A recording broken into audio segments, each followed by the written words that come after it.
this is a team I haven't really liked throughout the season at all. Jeff Blashill is a guy who, has changed some things up, has tried to get the defense to move the puck up the ice a little bit more, but they just don't really have the personnel to do that. And they got bombarded at home by Pittsburgh on Saturday, 7-2. So bounce back spot for Detroit, inflated line. There are all the reasons in the world to take the Red Wings. And yet I can't lay 180 or 185 on a team that I don't really like. Front end of a back-to-back for them. They should really step up for this game. But Buffalo's got some young kids. Buffalo's got some kids that are still going to play hard. Sam Reinhart, Jack Eichel, Rasmus Ristolainen, still trying to find his way as a number one defenseman in this league. Buffalo comes to play, and you have to respect that this time of year. I mean, you have every reason in the world to bet Detroit, to use them as some sort of money line parlay piece. And it's just not that easy. It just really isn't that easy. Colorado and Nashville. Nashville's over a $2 favorite here. Colorado is fading fast, very fast. They've dropped 2 straight. And with Matt Duchene and Nate McKinnon out, I mean, this is a team that is a shell of an NHL team, to be honest with you. When you lose your top 2 scorers this late in the year, it's definitely really, really difficult for a team. And both guys listed as day-to-day here. But Duchene out for Monday, Tuesday. McKinnon out for Monday, Tuesday. So, Colorado, yeah, the supporting cast could step up, but this is a lot different than the superstar subtraction theory in the NBA. We see it sometimes in the NHL, but in this case, we're not going to see it. Colorado just doesn't have enough. They're not good enough defensively. They don't have enough secondary scoring options. Nashville should win this game comfortably. They're the closest I've found to a puck line play tonight, just because Nashville, they're rolling right now. They're playing very, very well. 3 straight, 7 of their last 10. They, I believe, looking at it here, they can clinch a playoff spot tonight, I think, Nashville. So, all the incentive in the world for them to take care of business tonight, go ahead and lock up one of those playoff seeds and potentially get 2 points closer to Chicago. Because you can force Chicago to play Los Angeles and avoid having that long travel if you can get in front of the Blackhawks. So for Nashville, a lot on the line tonight. I certainly think that if you're going to look for a puck line play, I think that Nashville would be the closest one we've got to it right now, seeing Bet Online plus 135, seeing the Greek plus 135. I think Nashville would be your puck line option if you were to go with one tonight. Anaheim and Edmonton, this one pops up in my situational betting article today. The Oilers are in embrace the tank mode. Otherwise I thought that they'd be a live home underdog tonight. But for Edmonton, losing games is certainly in their best interest. Nobody's embraced the tank more than Vancouver. But for Edmonton here, it's in their best interest to lose games. And you've got an Anaheim team wrapping up a long road trip. They're playing in Montreal. They played Ottawa and Toronto. So for Anaheim, tail end of a road trip against a bad team, it's not an ideal spot for them at all by any means. But Edmonton should lose this game. They should plan to lose this game however they possibly can. Anaheim, you got to figure that they're going to continue to play hard. This is a team that's been one of the hottest in the NHL basically since the All-Star break. Just 4-4-2 in their last 10. So Bruce Boudreau wants this team to get back in the right frame of mind. So I think that they play fairly well tonight. Again, if I had any more trust in Edmonton, because Edmonton played well at home, I talked about this throughout the season. They get respect from the odds makers when they're at home, but they've got 4 games left to go. So how invested are they in this one? Because it is clearly in their best interest to lose. But at this point, Vancouver has the best odds for the first overall pick. Well, second best after Toronto. So Edmonton should lose tonight, but we'll see if that happens. Los Angeles and San Jose, this is my favorite play of the night. I love the Los Angeles Kings in this spot tonight. San Jose, again, another crack at trying to secure a playoff spot. They've dropped 3 straight with chances to secure a berth in the postseason. But a big reason why is because Marc-Edouard Vlasic has been out for San Jose. And he's clearly their number 1 defensive defenseman. Brent Burns is their number 1 defenseman from an offensive standpoint. But Vlasic is critically important to this team. I saw a stat on Twitter today, added it to the preview that I wrote over at BangTheBook.com for this game. If you look at goal differential 5-on-5, the best individual defenseman in the National Hockey League is Marc-Edouard Vlasic.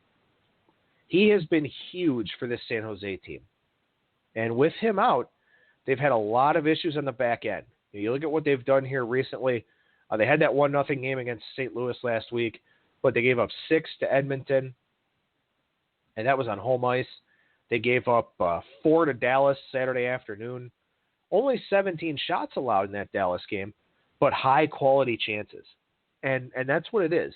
I mean, when you fire a lot of shots on goal, not all of them are going to be quality. In fact, a lot of them are going to be low percentage. But Dallas got into the interior of that defense and got some really high-quality shots, and that's why they were able to score goals.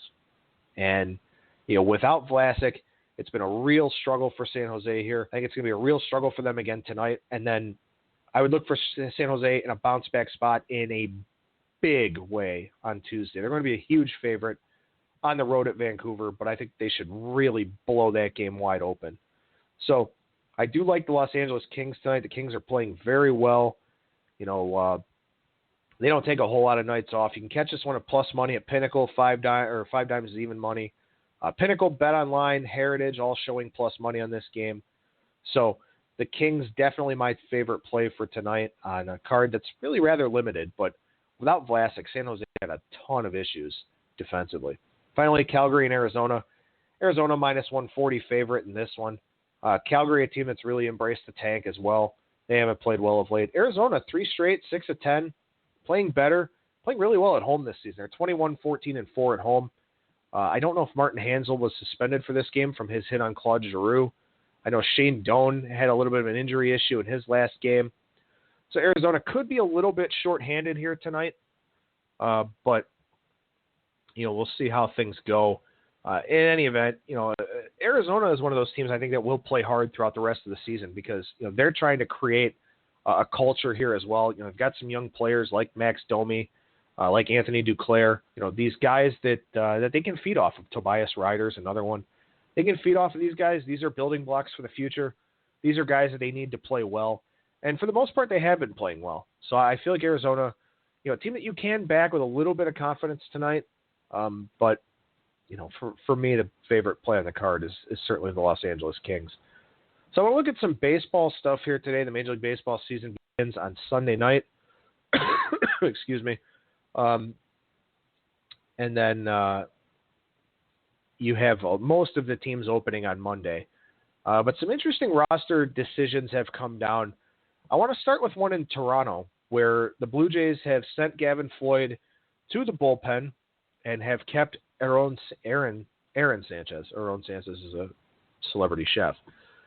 Aaron Sanchez in the rotation. And Aaron Sanchez is a guy that, very highly touted pitching prospect, a guy that had some walk issues when he came up, a guy that, had to really refine his second and third pitches.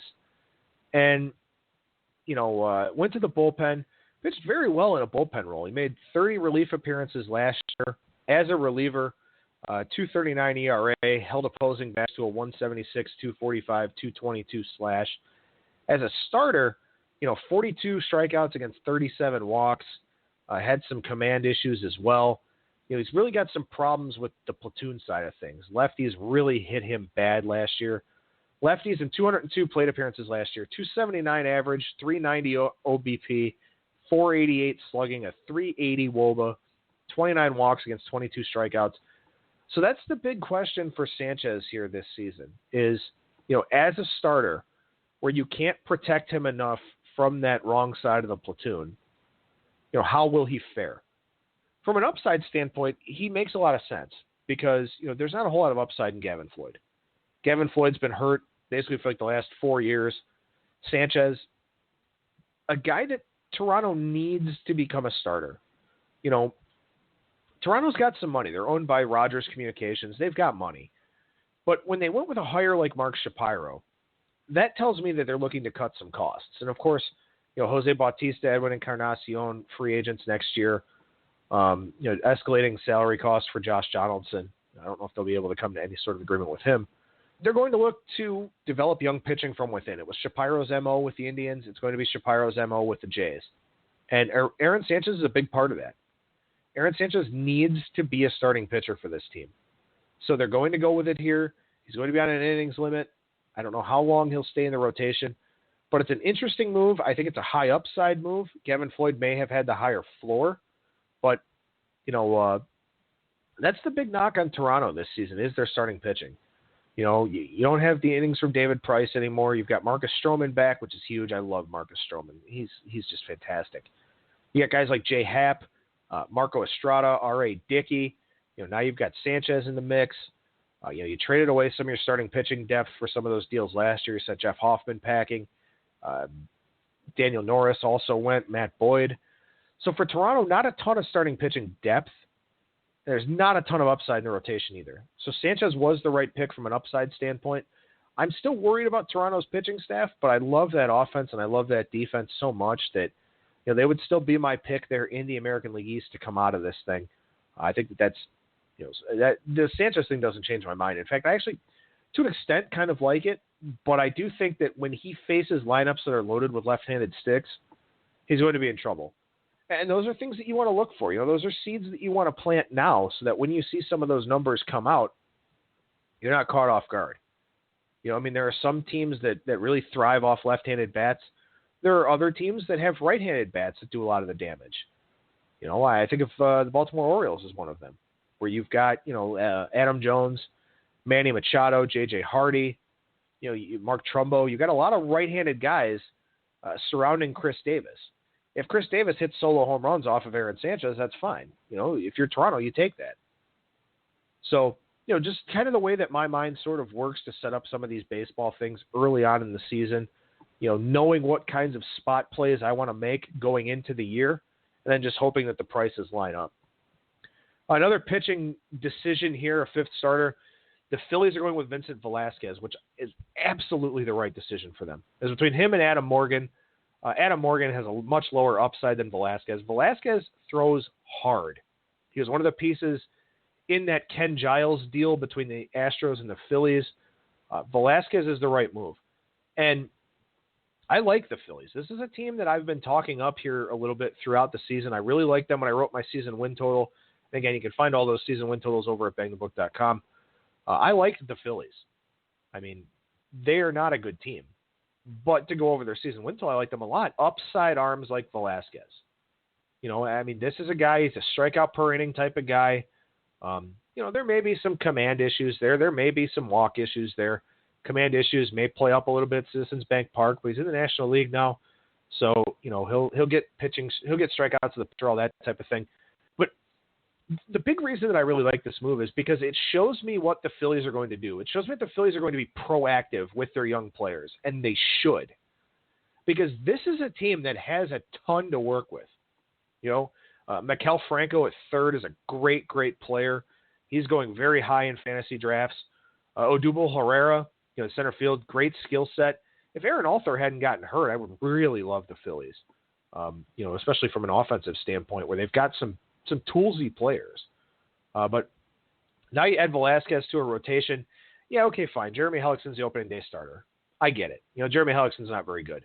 But you've got Jared Eichhoff, however he says it. I know it's spelled weird. Aaron Nola is a guy that I'm high on. Now you add Velasquez to the mix here as well. And you've got some high upside guys that can go out there with some dominant stuff. And most importantly, learn on the job. So, I really like this move for the Phillies. I think it's 100% the right move to go with Velasquez. And, we'll see how things go for them moving forward. Kevin Gausman going to open the season on the DL for the Baltimore Orioles. The Orioles have no starting pitching, really. Chris Tillman's your opening day starter. They're going to hope and pray Ubaldo Jimenez doesn't suck. A lot of question marks for the Orioles this year. Gausman, the guy that has the most upside for them. Tendonitis in the right shoulder. Who knows how long this thing will linger? They're hoping he's back about the second week of the season, but you never know. You never know with those shoulders. Shoulders are just as finicky as elbows. So definitely some concerns here for Baltimore. They're not a team that I've been all that high on anyway. Offensively, they could be pretty decent. And MLB Dream Picks, who's an Orioles fan, was talking to me that they're looking into David Murphy. Murphy would help, I guess. But, definitely seems like the Orioles off to a rather inauspicious start to the season, to be sure. I believe I saw on Twitter, and I'm going to try and double check this here, but I believe I saw that Nate Carnes has got the 5th spot for the